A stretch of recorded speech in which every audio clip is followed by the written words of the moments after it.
Expelliarmus. Aha, I just got the wand out of your hand. You see how I did that? You clicked on my YouTube video and I just shot the wand right out of your hand. I'm sure it worked. I'm sure you had a wand and you were ready to use it, but I won. I won that wizard battle. I know my intros suck, okay? I know they're not great. I don't know what else to do. I'm Mac from MacTheMovieGuy.com, and I'm taking a second look at fantastic beasts and where to find them. I'm a blind film critic, so here's the deal on Fantastic Beasts. This is my second time through the film, I think. I don't think I've seen this more than once. And I'm doing so because that Secrets of Dumbledore, or whatever, is that's hitting HBO Max on Memorial Day. So I thought I'd do the first and the second one, which I've seen already both. Drop some quick reviews for those and get them up. Rewatch them with audio description, so it's the first time through with audio description. And talk about it that way. So this is the attempt to extend the life of a franchise. They finished all the Harry Potter films and they were like, wait a minute, but we have to keep making Wizarding World movies. So what do we do?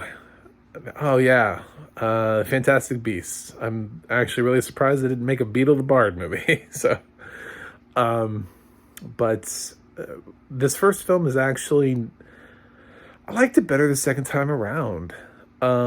First of all, I don't like the second film. I haven't jumped into the second film yet the second time around, so maybe I may be able to improve that too. I don't know. But this first film really does actually focus on what it says it is: Fantastic Beasts and Where to Find Them, which is the name of the book that had already existed that J.K. Rowling just made a film out of.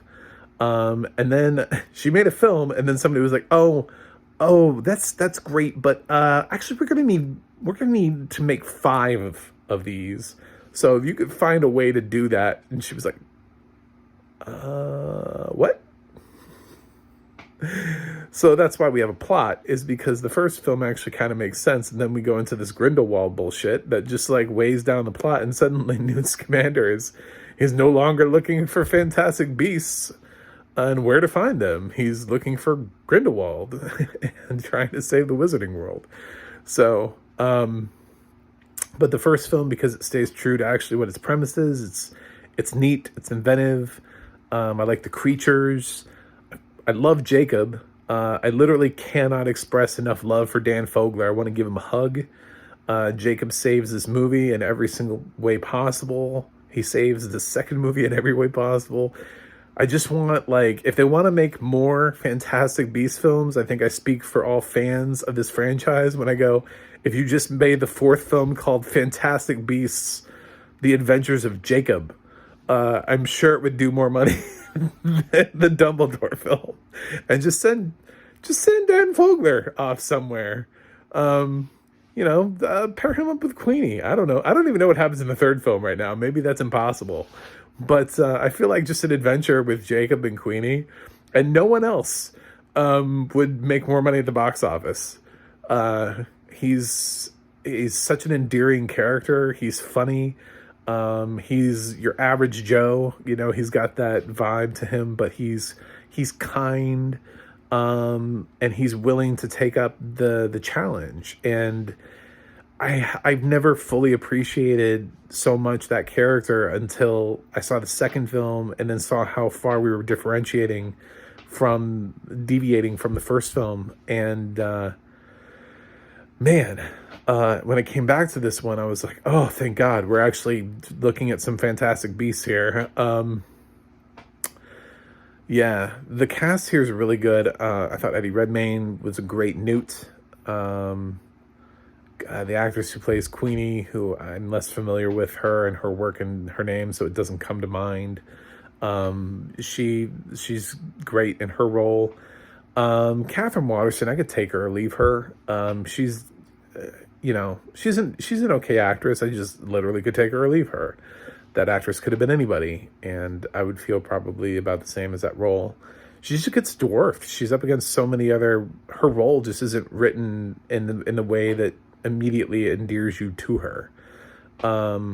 So, and she's up against some powerhouses too. I mean, this film also has Colin Farrell and Jon Voight and Samantha Morton.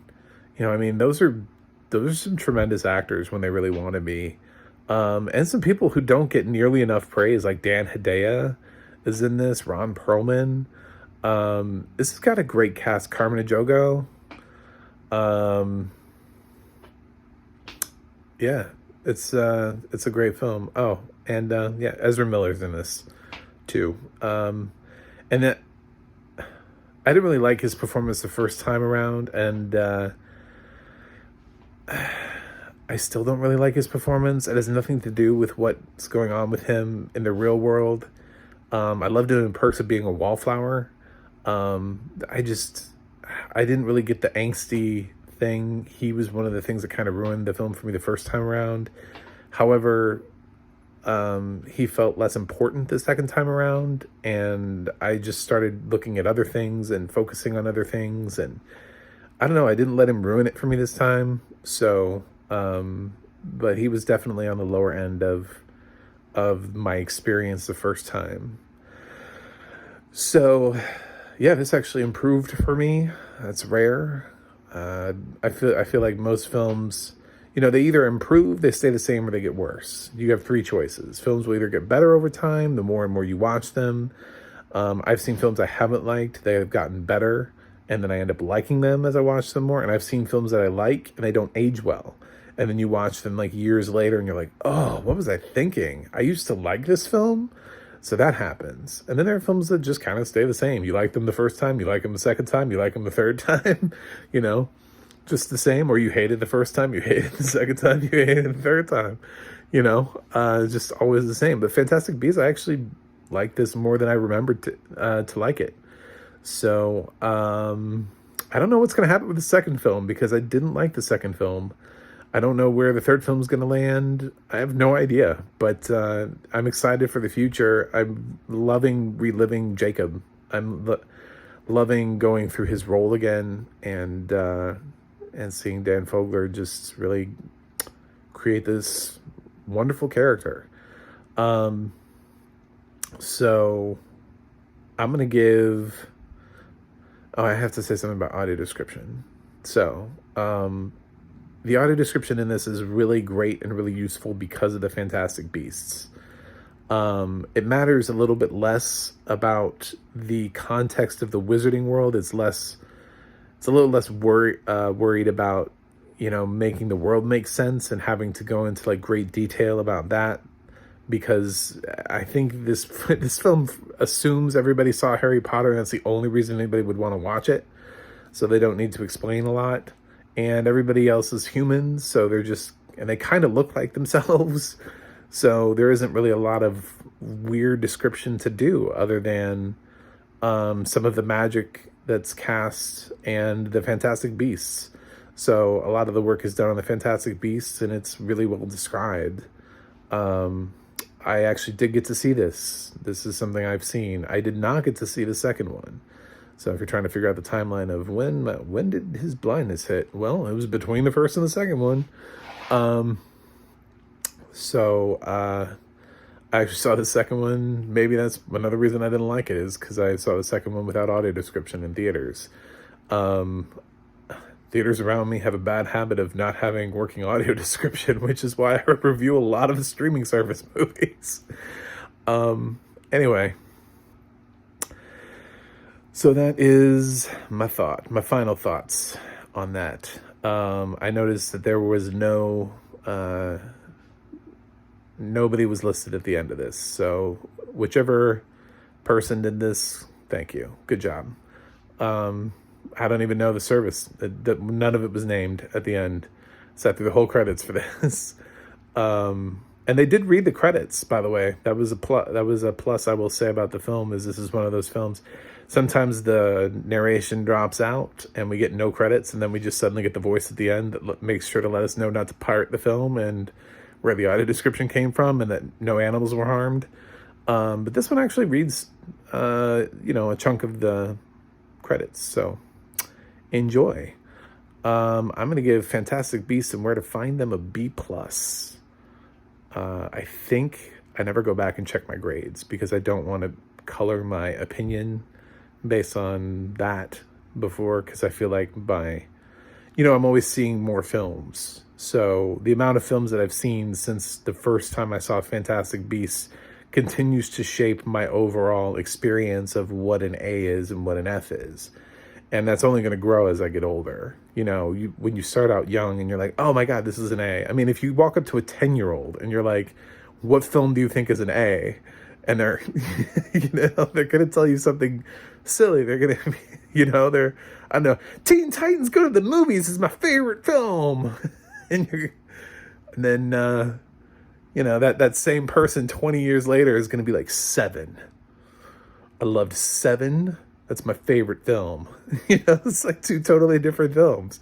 But that's what it is. It just keeps expanding your world, and film keeps pushing itself into new places. So, yeah, some films are going to get better and some films are going to get worse, and your understanding of what a grade is just going to keep changing. So just because I gave something a grade 5-10 years ago doesn't mean it's going to stay that way. I've seen hundreds of films since the last time I gave that film a grade. So right now it's at a B+ for me. So, especially with all my film experiences changing due to blindness. So throw me a like, throw me a subscribe, go to my website, go to the audio description project and find out what movies have audio description. Come back for me when I review the second and third films in this franchise, and we'll see where we're at. So thank you. Thanks always to my fans, my followers. And that's it for now. Vox.